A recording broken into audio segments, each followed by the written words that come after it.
Ndị be anyị ekenekwa unu ọzọ n'ụbọchị nke taata nụwa bụ ụbọchị akara aka dịka o si dị asịrị n'ụtụtụ ọma ehihie ọma mgbede ọma site na ngalaba ebe isi were soro anyị na ya na-eme n'ụbọchị nke taa na Eastern News 24 bụ ebe anyị si na-ewetara unu ya bụ ozizi anyị na-akpọ morning tea n'iru akwụkwọ n'ụbọchị nketa ya bụ ife dịka anyị sikwu na nkwa anyị ga na-agbakwanụ mbọ dịka ike kwela anyị ka anyị na-enye unu daily update gbasịta maka ihe na-eme n'obodo a na gbasịta maka nwere ụwa a na-azọ dịka o si dị o nwere ihe Biafran Prime Minister kwuru n'elu akwụkwọ anyị wetara unu sikwa unu tie alụ gbasịta maka ya bụ ife ọ gasịkwa ihe ndị ọzọ kwugasị mana anyị si mba na anyị ga-etinyekwuru unu ya ka unu ga ya bụ ife unu ga-esi ya unu adrọpụla anyị kọmentị unu ife unu chere gbasịta maka ya bụ ife ọsọ dị ka ịbịa bụ ọ bụ na nke a bụ mbọsị izu gị na-ajọin anyị ka barụ ka isonyere anyị ihe anyị na-eme shia ya ka o rutekwa ụmụnne anyị ndị ọzọ aka alright ka gbapụ na ya ọsọ ịga igosi ya bụ ife aji maka ya wee bịa over to you Biafran Prime Minister Maazị Simon Ekpa, over to you sir. So ọbata obie anyị nwe ụmụ Igbo nọ today wee na-asị gị thank you n'ife ọma niile ị na-emere anyị ma kwụsịgodo ebe a ka nye gị ohere ka ikenegodo ụmụ Igbo anyị ewere bidokwazie. Ndewo Adadarama ụmụ Igbo ekene m unu ya Igbo ekene m unu oh my God Biafra ekene m unu ndewo no and obi dị m ụtọ na program nke a mana ị ga-amatakwa dat na apụtaba ana m apụta for entire Biafra people. So on that note ị ga na-asụ n'Igbo ana m ekwu with oyibo so that ndị onye ọbụla ga-aghọtacha ihe na-ekwu maka na bụrụ ọsọsọ ndị Igbo ka njika maka ha wepụta. Ndewo ọbata obie ọbata ụmụ Igbo na-anụ n'ife ọbata obi ekwula ndị ọnwụ na unu n'anya eziokwu because na leader anyị nwere awụrụ ọsọsọ leader ụmụ Igbo ọ leader Biafra niile sacrifice ọbata obi enyere awụ sọnsọ anyị nwenwu ndị Igbo o nyere sacrifice for the whole Biafra. So nsogbu adịghị anyị eme ya accept because na maka ndị na-asị na ọbata obi anaghị asụ Igbo na ọnwụghị onye Igbo o nwebeghị ife anyị anụbe den anyị ejekwa na-efukwana ihe niile wee fụdata na ọ na-asụrị karịa anyị nwa nke na m wee jigo eme program ebe ọsụrụ Igbo mana ọbata obi biko ọ wụ eziokwu dat na asụsụ ihe asụ oyibo mana biko mma ala eke ka ị were tụgodu nwa obere Igbo maka ndị na-asụ na iwu onye Igbo maka ndị na-asụ na ịmaghị Igbo asụ biko mma ala ekegodo ọbụrụgodo just ekene okwu Igbo ume ka i were godo ya gwagodolo anyị ụmụ Igbo okwu nkasi obi just i were gwagodolo anyị ụmụ Igbo okwu just with 1 minute anyị ewere movezie. Ndị Igbo ana m ekele unu Chineke maka ife anyị na-emegoro abedịbụ nwata onye ọbụla lashidatle mbede abụdo onye Igbo onye ahụ ihe ọ na-efu n'ubeghị ya nshi mere ihe ọbụla ogosido bụ anyị ga-emekọta gboo anyị akara ha lụọ nwere onye ọbụla dị ndị Igbo karịa anyị mendị ya ka esi Abakaliki shi mgbo nwa mgbe ji ogeti mgbere olisi onye ọzọ bụ mmadụ ga nọgide asị na amabụdo onye Igbo bụ ihe dị ọ bụrụ anyị bụga akara ha ka anyị si eme ọ bụrụ hepụga akara anyị ka anyị si eme lụ anyị bụga na-egosi ha pes ha na-eto ka anyị furu be ha ga na-eme ọ bụrụ ha na-efu anya la eme mgbe m ga-egide atụ English taa na ya babụrụ tem bịa dansọ letonu ha anyị bụ ndị ga na-ahazi ga-strọgụl egide agbafụta ndị Igbo lendu na ndị Biafra from Nigeria ọ bụ ebe ndị ọ ga na-aka anyị ka anyị ga-eche eme ya. So ndị be anyị amamakara unu ọ bụrụ sọsọ iti Igbo na aga m efu ofu mgbo igide gosi datala abụ m nwa mgbe gị ogechi gbara olisi onye ọzọ anyị alachọrọ ofu melike anyị ma anyị ga-alụgide ọgụ bụrụrụ inwe ọpị. Ndewo my leader ọbata obie Obatobie, thank you very much. N'asụsụ ijili Igbo wee sị maka onye si that na Obatobie adị asụ Igbo. Ọrụ azụkwa Igbo na ọ sụrụ ọhụụ a na asụsụ be nne ya Mgbojọg. Ka ọ sụrụ ife a. Ọwụ ọkwa jenara Igbo na nke awụ that na ọ sụrụ ya luo anị uno. Ruo na mbala be nne ya gedegede no ebe olu. So na Obatobie, our leader, thank you very much, our Prime Minister. Biko, my Prime Minister, o nwere ajụjụ anyị chọrọ ịjụgo ajụjụ a na-agbagwoju anyị anya. Nsị na anyị ebidogodo na ajụjụ a na-asị biko, anyị chọrọ ịma ka ịkọwagodolo anyị kedu onye wụ Simon Ekpa? Who is Simon Ekpa? Who is Obatobie? Anyị chọrọ ịma, ị nwere ike ịkọwatagodolo anyị biko nwa obere ka anyị mara kedu onye iwu Obatobie Simon Ekpa. Who is Simon Ekpa? Simon Ekpa remains a mystery. And mystery he will remain until after Biafra has been restored, an independent state of Biafra. Then a lot of secret about Simon Ekpa will be revealed to people. But for now, he will continue to remain a mystery. Thank you. Thank you, Obatobie. Ọkwụ na-anụgo maka ndị na-ajụ onye wụ Simon Ekpa. Who is Simon Ekpa? Ọkwụ na-anụgo agwara unu na ife anyị na-emewe ife mmụọ. Sọnsọ onye nwere anya mmụọ ya aghọta ife okwu. And sọnsọ onye nwere anya mmụọ nwere ike ịfụ ya. Biko Obatobie, o nwere ife anyị na-agbagwoju anyị anya anyị si na anyị ya ajụ gị. Because that na o nwere ife ndị anyị na-afụ. At times, it's like that because ihe niile anyị na-eje n'ihe niile our leader Maazị Nnamdi Kanu dobere. Ihe niile okwu ya niile and okwu niile ahụ ọ na-ekwu wifi na-emegasị and in one or too much time I am happy with our leader Maazị Nnamdi Kanu with too much time as onye na-efolo enu as onye na-anabọ na anyị anọkọtebe mfu ya apart from boss anyị fụrụ gị mere ya interview anyị anọkọtebekwa ha fụgụ na ya na-abọ together. So I know Biafrans now wonder see kedizi how manage ihe niile our leader Maazị Nnamdi Kanu kwuru ka ị na-eme ọbịa ịda egwu na ya na-abọ enweghị anything and ya fụgbe ngo and no na ndị dịka esi asị they know na struggle and they take oath no nwere anything ịma gbasara IPOB. So I na-asị how manage and the fact na-asa anyị what we don't know is bigger than us and the fact na-asa anyị na ị na-eje n'ime obi our leader were okwu biko ị nwere ike ịda ya anya n'okwu ndị agasị. Yeah, thank you very much. Ihe dị na ya bụ na the answer to this your question, Bona, what you don't know is bigger than you. Ịma na okwu a ọ zalụ ọtụtụ ajụjụ mana ndị mmadụ amaghị. And I believe that na ọkịta ka ndị mmadụ bịa na-achọpụta okwu ahụ not the too deep. Yes. Because it answered a lot of questions. So everything I have done so far is taking things from the heart of Maazị Nnamdi Kanu.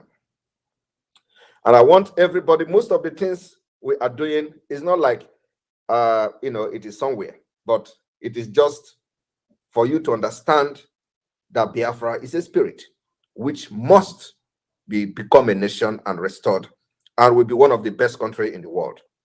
So the spirit of Biafra, once it chooses you, it guides you and show you what to do at every given point in time and at every step. You are going to be doing the right thing. And that is what differentiates us from the other people who were just a political pressure group, because they were not genuine and the spirit of Biafra left them. I want you to understand that on February 2022, we have voting online, and we gave vote of no confidence. On the other side, the IPOB Nigeria. And that day, I made a pronouncement. I said, everything have left them from this day, and they will never ever rise again until Biafra is restored. I want you to check from that 28th February to now. Have they risen again? Can never happen. Anywhere there is army, anywhere there is any ESN again, under them, they will be captured. And it is happening. I am telling you, all the people you see they are displaying on social media, the Nigeria terrorists, are in their camp. A few days ago, they busted them in Ebonyi State where they are trying to set up camp. So anybody following them, they are following the betrayal of Biafra. And the spirit of, so long as you are in Biafra land, you can never succeed. The only place now that have the spirit of Biafra, which have a clear path to our freedom, is the Biafra government. If you are against it, you will never succeed. It does not matter what you do, believe me. From the commanders that betrayed me and this struggle, all of them, I have never wished bad for anybody, but believe me, once I pronounce anything against you, you and the spirit of Biafra will have something to settle. Thank you. Okay. Biko, our leader, Albert Obie, o nwere ife ọzọ anyị chọrọ ịjụ gị because na ọ na-ada anyị supplies mụnwa na ndị Igbo ndị ọzọ supplies. Kedu ka isi eme ya wụ ife because na amị aghọtaghọ nke a for the first time in this world somebody outside wee na command a nation and the order unu na-enye a na-eme ya otu ahụ isi ekwuye onweghị ọdụ inyere adịghị otu ahụ isi wee kwe. Instead, if even ọ na-adị worst, anyị na-ajụ how manage because ihe awa ọgbara Igbo gharịa ị nwere ike ịgwa anyị kedu ka isi eme kedu ụdị majik dị ife a because na anyị aghọtaghị.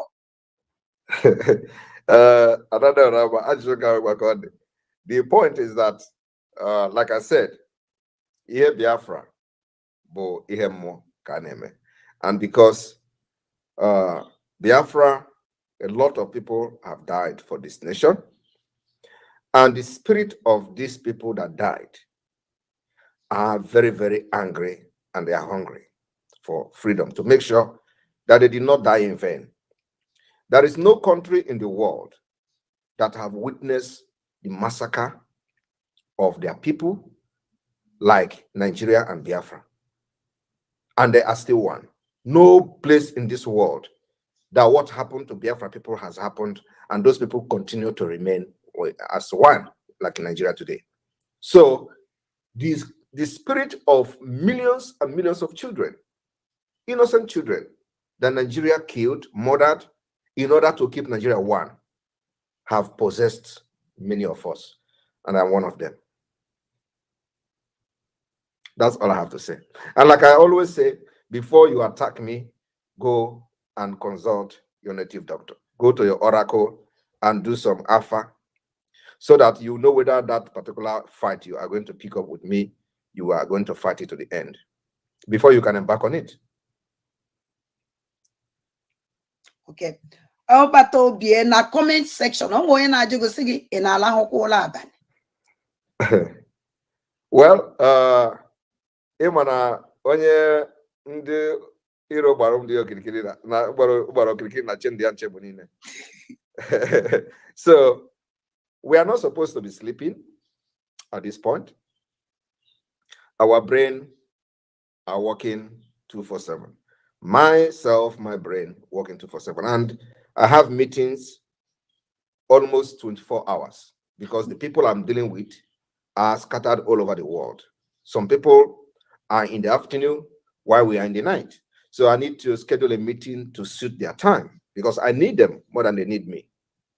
So that being said, I can wake up around 3 a.m. and have a meeting while those people will be in the afternoon.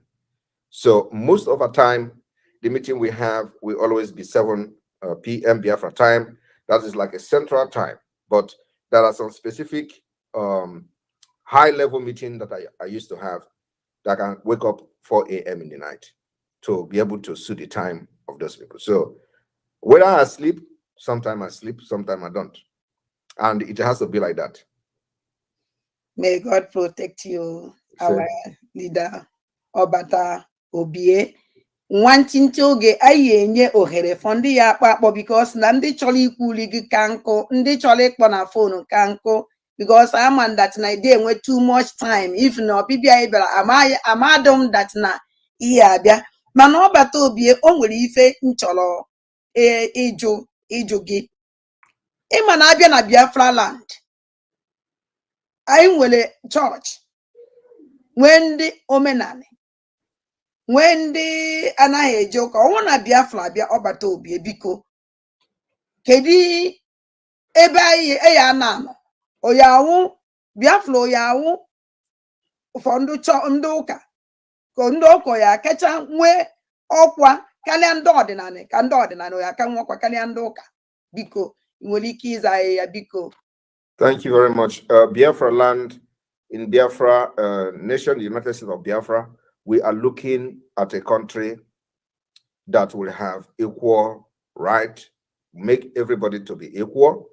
Your religion will be equal. What we're going to have is official, as official religion is the Christian religion, traditional Omenana religion, and the Jewish religion. That's going to be the three official religions we are going to have. And these religions will be treated equal. No one will be more superior than the other. Government will participate heavily to make sure that our people are not being carried away by religion, that we must practice practicality, we must embrace civilization, innovation, and what will make us stand very tall in the international community. So religion is one thing that we are going to make sure that every religion that is official religion in Biafra land is going to be treated equal, with equal right and respect. Thank you. Thank you very much, Obata Obie. My last question before Nyezi ndị na-akpọ na ha akpọ Obata Obie dịka ịbịa na Biafra land enwere asụsụ dịgasị iche iche anyị nwawo ndị Biafra a na-anụ ife onye a na-ekwu na ife onye a na-ekwu ife anyị ji communicate with English. So dịka afụfụ anyị tara na n'aka ndị Britain so much ife gbasara oyibo ọwụ na Biafra bịa ayo ya continue with oyibo ka o nwere asụsụ anyị ewepụta anyị na-asụ anyị iji wee na-yawa asụ nwere asụsụ ọzọ nwere ike ijikọta ụmụ Biafra ka English. The vision I am having for Biafra is a Biafra where every ethnic group who find themselves in Biafra will conduct the affair of day-to-day affair in their state with their local dialect. So if you are speaking whatever you are speaking as a dialect, that becomes your official language in your state. Use that to have your daily affair in the government because there you understand things very better. But one problem we are going to have, which I believe it is a very long-term project and we're going to solve it, is the ability to develop this language and dialect into written format and, the communication to be globally recognized as a dialect and as a language. Many dialects in Biafra land, people don't know how to write it, right? So we need to develop, this language and this dialect, and that takes a lot of time. So the vision we have is not a vision of today. It's a long-term vision, which will be shaping the United States of Biafra, in the next 20 years, in the next 30 years, we want to be somewhere where we are going to use our local dialect to run the affair of the government on daily basis. And also in the school. So when you come to a central, the central government of the United States of Biafra, we have one language, to use as a general language for communication. That could be English, for example, because that's what we, accepted globally. But this is something that has to go through a legislative process, which takes a very long time. But for the fact that Biafrans should understand that if you are a Jaw, a Bibio, Efik, you will use your dialect to run the affair of your state and not English. Thank you. Okay. Ọbata obi biko eweniwe masị na nke a wekwere last question mana o nwere last enwere question bata ma because of our leader Maazị Nnamdi Kanu, because everybody na-asị that na ọwụ na our leader Maazị Nnamdi Kanu pụta that na no, you know, iwuliti that na drop for our leader Maazị Nnamdi Kanu.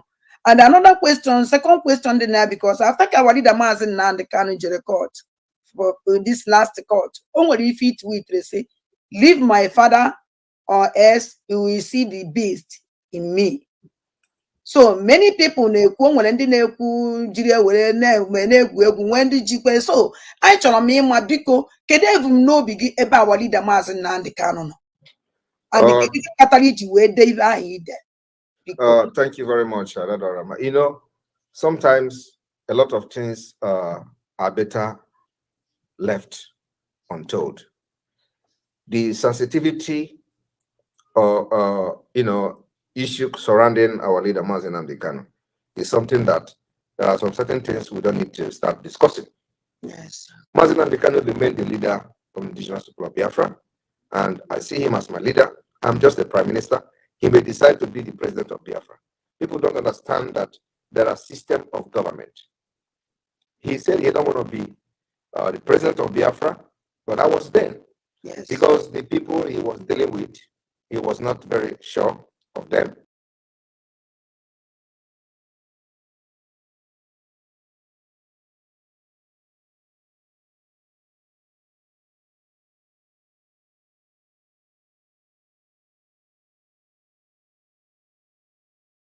I am the leader of Biafra. In Finland, we have president of Finland, and then we have the prime minister of Finland. So we can also run the same system of government. But the most important thing is that I do not want what is happening now as the liberation of Biafra to be linked to Maazị Nnamdi Kanu. I have made that very, very clear. What we are doing now is what we are doing for the Biafra nation, for ourselves, our future. It must not be linked to Maazị Nnamdi Kanu.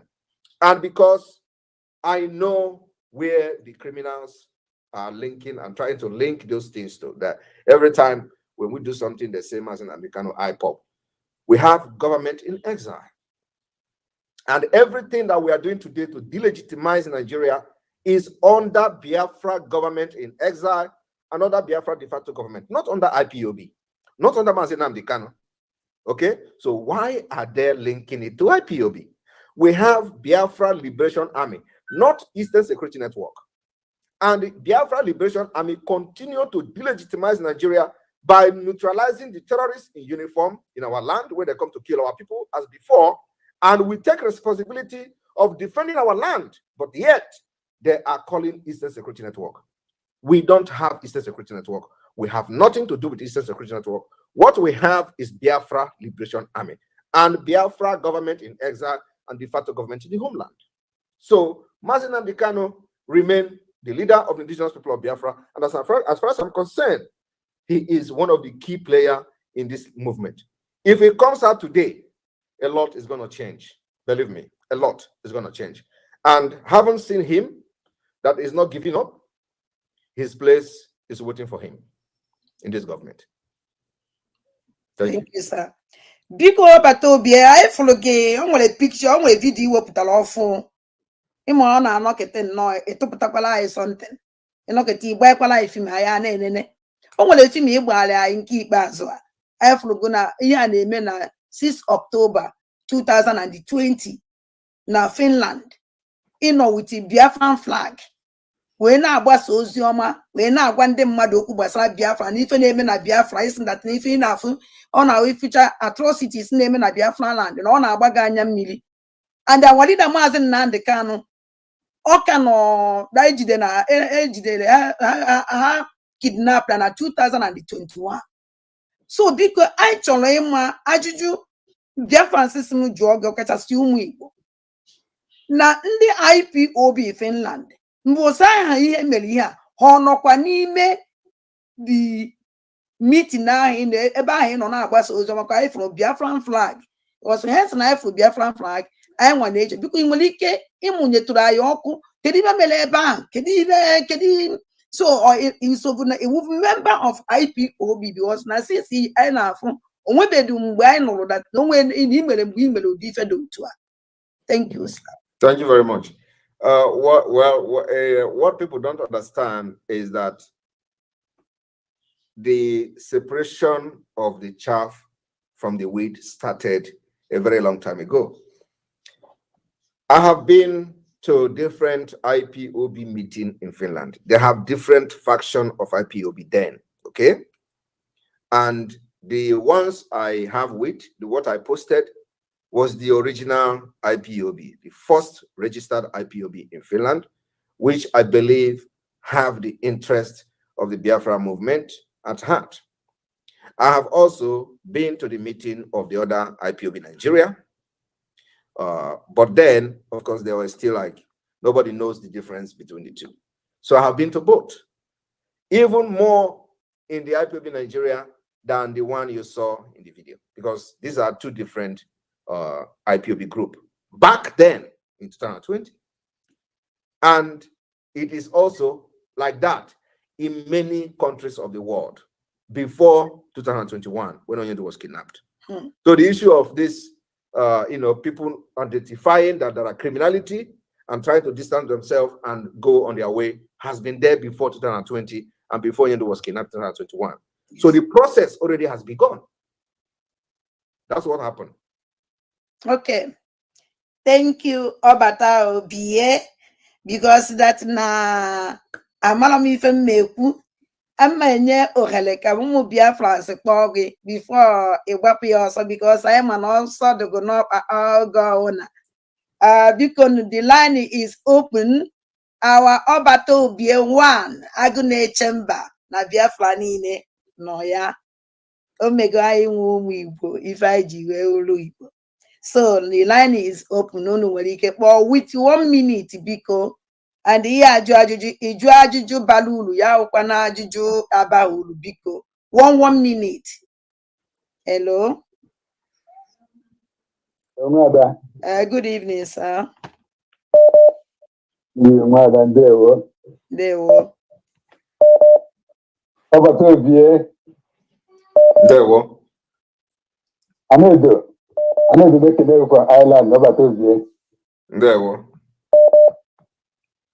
Obata Obie ejikwa m nzu na-edo wee na-akpọbata wee na-ekene gị n'efere mba ụwa nke ada ndị mbụ na ndị egede.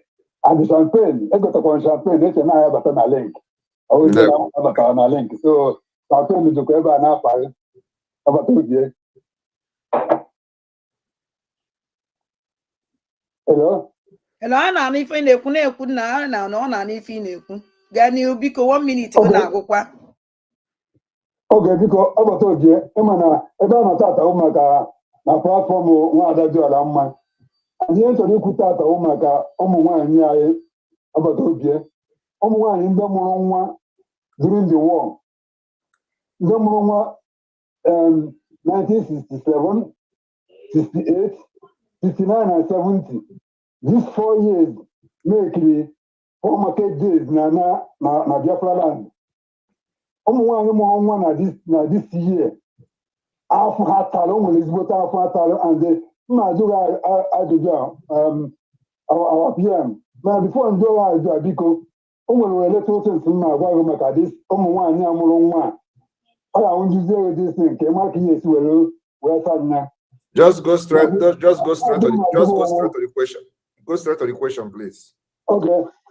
Ajụ chọrọ ezigbo n'ụwa biko ụmụ nwaanyị a mụrụ nwa during the war tara afọ niile a because during the war a na-anụ ọgụ a dị ime na-agba ọsọ ọgụ ma ndị mụrụ nwa n'ime ọfịa ma ndị elu zuru dia distin. So ajụjụ m ọnwụ na Biafra bịa ụmụ nwaanyị a tara afọ wel ndị dị ndụ kịta anụnwa anyị esokwa wee nye ha ọnọ oluo mgbe anyị enye awa petros ọnọ ụmụ nwoke ndị nụrụ ọgụ.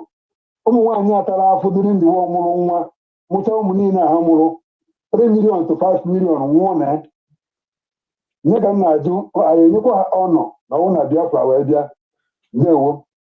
Thank you very much. We will immortalize those who have paid biggest price for this nation, Biafra. and restoration of Biafra as an independent nation is the highest honor we will give to them. Thank you. Thank you very much. Thank you, Mazi. Ndewo. Ndewo.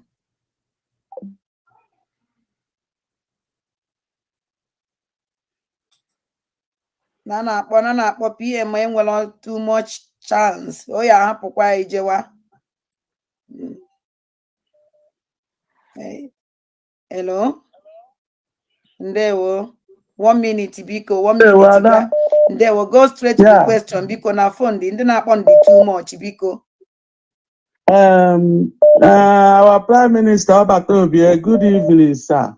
Good evening. Ada Chukwu gọzie unu, ihe unu na-eme dị anyị mma. Afa m bụ Ebere Chukwu Ọbịageri akụ egbune nwa. Ahụ m onye Ọlụ steeti n'ime Biafra anyị. Ọ dịzi nke nlawa na nna Amerịka ụla na-agụ m biko PM mee na ọsịsọ. Ajụjụ m bụrụ na arụrụ ala ndị a na-arụzi kịta na etiti duto na ihe esiri ike na agụrụ dị wee were ego na-emesa ndị be anyị anya ha na-abanye na nke ndị na-akpụ isi ala. Ama m nwekwa idea ejizie na-emezi arụ kịta a na-aga n'ụlọ na-ebunye ha ego ka ha wee kwere wuru ndị Muslim. Biko ka ihe a ga-eme ihe a na ọ karịana ọkpọrọ ihe ndị ụka arụrụ ala na-arụgodu na saịdị nke ha nwa. Yeah, that is my least worry. That is not my worry at all. That is not the problem. Once Biafra is declared and restored after some few months or years of battle, their head will be corrected automatically. Okay. Independent state of Biafra. You remember that it is condition that make crayfish to bend, right? And you also say that they are giving them money in order to convert. So it is not from their hearts. And the condition is making them to collect money and convert. So once Biafra is declared, the condition that is making them to collect money to convert to what they don't like will automatically disappear from them. Biafra government will correct all those injustices. Thank you. Thank you. Thank you. Hello.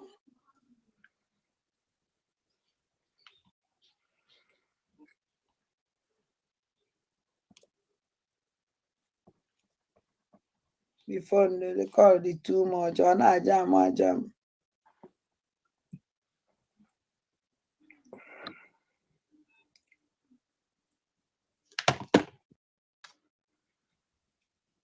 Hello. Hello, good evening. Good evening. Obatobie Chukwugozie. Oh, thank you. Daalụ for ige anyị ntị ịdịrazi n'onu anyị. Chukwugozie gị, Chukwu dị ogige. Enwere m ajụjụ eju biko. So, ajụjụ m wee dị otu a. Ma ịma na anyị bụ ụmụ ndị be anyị daalụ nne kwunu si na-esoro anyị na-eme n'iru akwụkwọ dịka iso wee gee ya bụ ife ịnụrụ ihe the Balon the Gentle Lion kwugasị n'iru akwụkwọ n'ụbọchị nke tata ọzọ dịka ibu ya bụ ka efi nwere ikwu gbasịta maka ya bụ ife ndị a niile kwugasị n'iru akwụkwọ ife okwu olili nne o kwuru ya dịka o si dị ka efi nwere ike ikwu gbasịta maka ya bụ ife drop ya on the comment section below. Chetakwa ya bụ Eastern News 24 ka anyị si were wetara unu nnukwu ozi ya dị oke mkpa. Danụ na ụmụnne m gwa nke emesịa.